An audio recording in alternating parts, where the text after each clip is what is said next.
গোবিন্দ একটার পর একটা লীলাবিলাস করছেন, আর তার লীলাকে সামনের দিকে এগিয়ে নিয়ে যাচ্ছেন। কেন যাচ্ছেন? যে সে বৃন্দাবনকে ছেড়ে চলে যাবেন। হরে কৃষ্ণ। কত বাজে?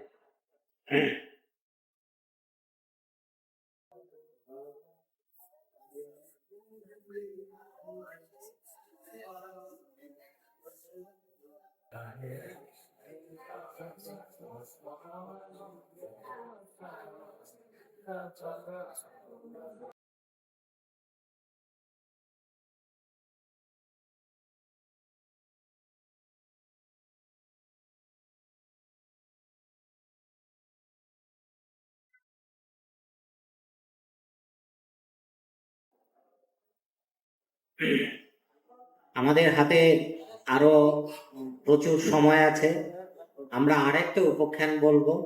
যেহেতু ভাগবত কথা হচ্ছে ভগবানের লীলা কীর্তন, মানে তিনি যে সব লীলা করেছেন সেই সব কথা বারবার শোনার ফলেও আমাদের মঙ্গল রয়েছে, জীবের কল্যাণ রয়েছে। সেই জন্যে আমরা আরেকটা কৃষ্ণ কথা আলোচনা করব। হরে কৃষ্ণ।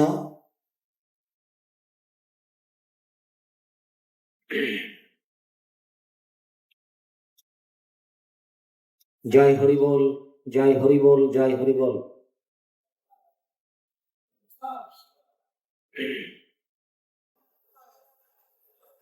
রাধা এবং গোবিন্দ কুঞ্জে একান্তে অবস্থান করছেন। হঠাৎ করে রাধারানী গোবিন্দকে বলছেন যে, গোবিন্দ, তুমি আমাকে স্পর্শ করো না, তুমি আমাকে স্পর্শ করো না। বলছে, কেন রাধারানী? বলছে, না, আমি তোমার রাধারানী, কিন্তু আমি কলঙ্কিত হয়ে গিয়েছি। বলছে, কিভাবে তুমি কলঙ্কিত হয়ে গিয়েছো? বলছে, কিভাবে কলঙ্কিত হয়ে গিয়েছি জানো? আমি স্বপ্নে পর পুরুষে আসক্তি আমার উৎপন্ন হয়েছে। আমি স্বপ্নে দেখেছি যে এক গৌর কান্তি পুরুষ, অনিন্দ সুন্দর, সোনার মতো তার গায়ের রং, গেরুয়া বসন পরা, মুন্ডিত মস্তক, আর কপালে তিলক, এরকম এক দিব্য পুরুষ আমি স্বপ্নে দর্শন করেছি। আর শুধু দর্শন করেছি তাই নয়, আমি স্বপ্নে তার চরণ সেবা করেছি এবং আমি নিজেকে তার দাসী রূপে তার চরণে সঁপে দিয়েছি। এই স্বপ্ন দেখার পরে আমি কি তোমাকে আর স্পর্শ করতে পারি? স্পর্শ করার মতো আছে আমার? আমি যমুনার জলে প্রাণ বিসর্জন দিয়ে দেব। আমি আর এই প্রাণ রাখবো না, আমি ভ্রষ্ট হয়ে গিয়েছি। গোবিন্দ বলছেন যে, রাধারানী, তুমি ভ্রষ্ট হওনি। বলছে, কেন হয়নি? বলছে, যাকে তুমি স্বপ্নে দেখেছ সে আমি। বলছে, তুমি? তা কি করে সম্ভব? তুমি হচ্ছ রাজনন্দন রাজার পুত্র, রাজবেশ তোমার, আর সে হচ্ছে ভিখারি বৈষ্ণব। তুমি সে কি করে হও? বলছে, হয় এই দাপর লীলা আমার যখন শেষ হয়ে যাবে, তখন আমি তুমি দুজনেই আবার আমাদের গোলক বৃন্দাবন সেই দিব্য ধামে চলে যাব। কিন্তু কলির শুরুতে পতিত উদ্ধারের জন্য আবার আমাকে পৃথিবীতে আসতে হবে, আবার আমাকে পৃথিবীতে আসতে হবে। আমি তখন এই রূপ ধরে পৃথিবীতে আসব। আমার পৃথিবীতে আসার দুটো কারণ থাকবে। কি কারণ?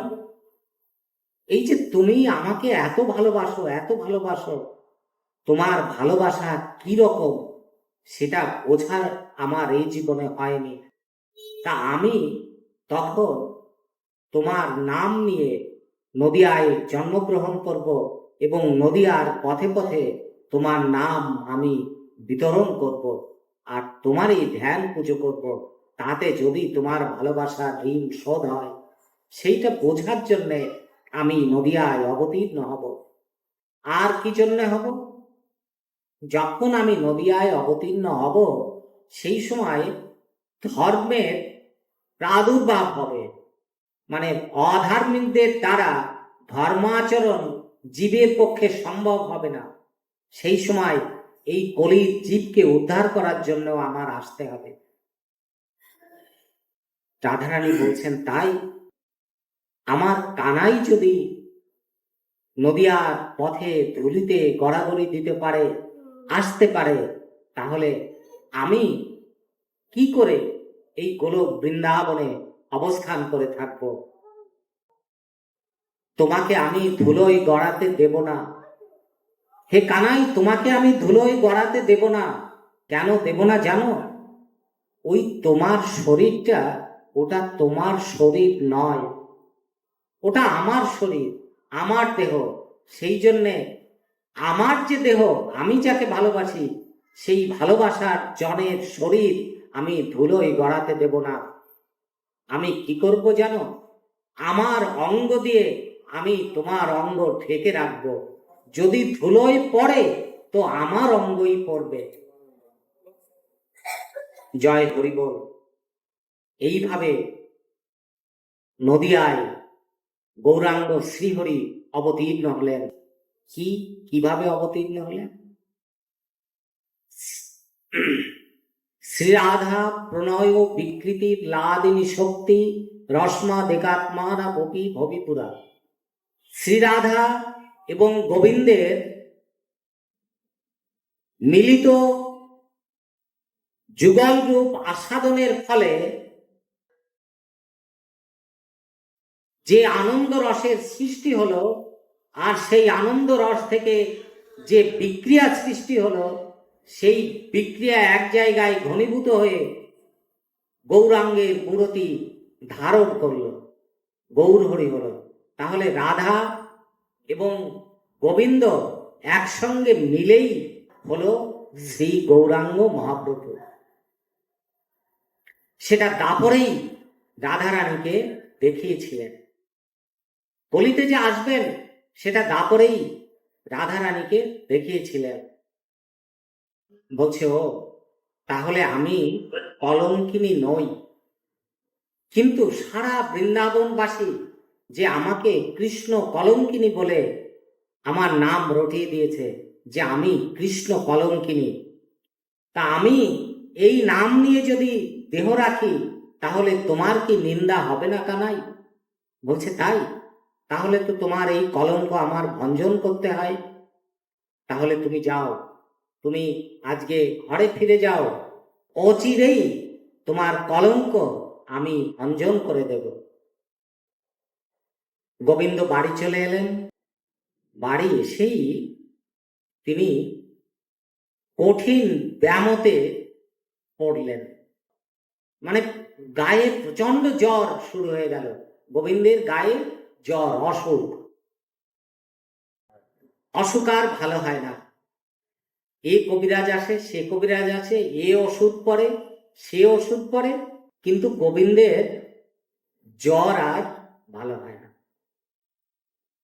মা, বাবা, ব্রজবাসী সবাই এখন চিন্তান্বিত হয়ে পড়েছে যে গোপালের কি তাহলে প্রাণ চলে যাবে? এই জ্বরে কি গোপালের প্রাণ যাবে? সমস্ত বৃন্দাবনে ঢেরা পিটিয়ে দেয়া হয়েছে যে আমার গোপালকে যে ভালো করতে পারবে তাকে এই এই এই উপহার দেওয়া হবে, কিন্তু তারপরেও কোনো কবিরাজ এলো না। হঠাৎ করে একদিন এক কবিরাজ এলেন। গোপালী নিজে কায়গুহ থেকে কবিরাজের রূপ ধারণ করলেন এবং নন্দ মহারাজের বাড়িতে এসে উপস্থিত হলেন। এসে নন্দ মহারাজকে বলছে যে আমি তোমার ছেলের এই যে জ্বর বিকারগ্রস্ত অবস্থা এইটা ভালো করে দিতে পারি। বলছে তাই, তাহলে দাও, ভালো করে দাও, তুমি যা চাও, বিনিময়ে যা চাও তোমাকে তাই দেয়া হবে, তুমি আমার ছেলেটাকে বাঁচাও বাবা। বলছে হ্যাঁ, তোমার ছেলেকে বাঁচানো যাবে, কিন্তু আমার কিছু দ্রব্য লাগবে।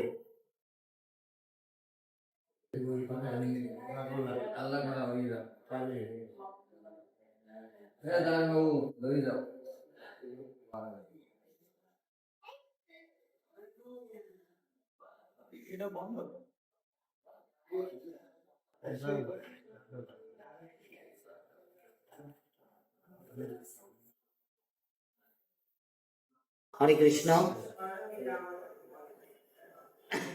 জানাদের শুদ্ধ ভক্তিতে প্রতিদিন এই পাঠের আয়োজন হয়।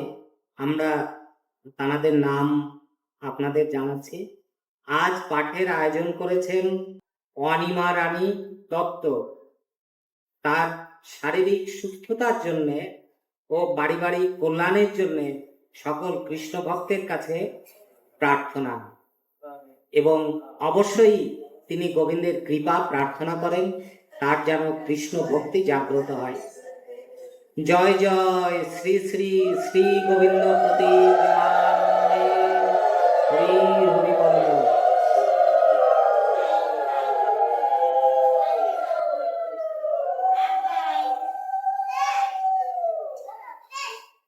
গৌর হরি হাওলাদার, গৌর হরি হাওলাদার, মা এক্সরে। পিতা স্বর্গীয় লক্ষ্মীকান্ত হাওলাদার, মাতা স্বর্গীয় চন্দ্রাবলী হাওলাদার, স্ত্রী মালতী রানী হাওলাদার। মৃত ব্যক্তিদের আত্মার শান্তির নিমিত্তে আগামীকালকে পাঠ। আপনারা সবাই আসবেন এবং আজকে সবাই গোবিন্দের কাছে প্রার্থনা করেন যে আগামী দিন যে জন্যে এই গৌর হরি হাওলাদার পাঠের আয়োজন করছেন তার মনোবাসনা যেন গোবিন্দ পূর্ণ করেন। জয় জয় শ্রী শ্রী শ্রী গোবিন্দ পতি হরি হরি বল।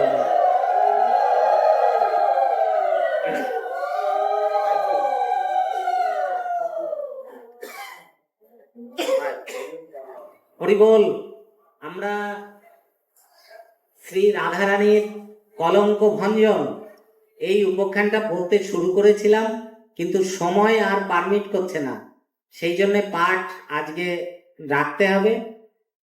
আগামী দিন ওইখান থেকে পাঠ শুরু করে তারপর আমরা অন্য জায়গায় যাব, এই আশা ব্যক্ত করে প্রভুদের আজ্ঞা মতো পাঠের এখানেই বিশ্রাম দিতে চাই, যদি আপনাদের আজ্ঞা হয়। হরে কৃষ্ণ।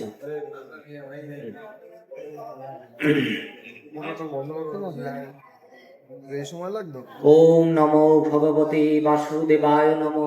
ওম নমো ভগবতে বাসুদেবায় নমো। ওম নমো ভগবতে বাসুদেবায় নমো।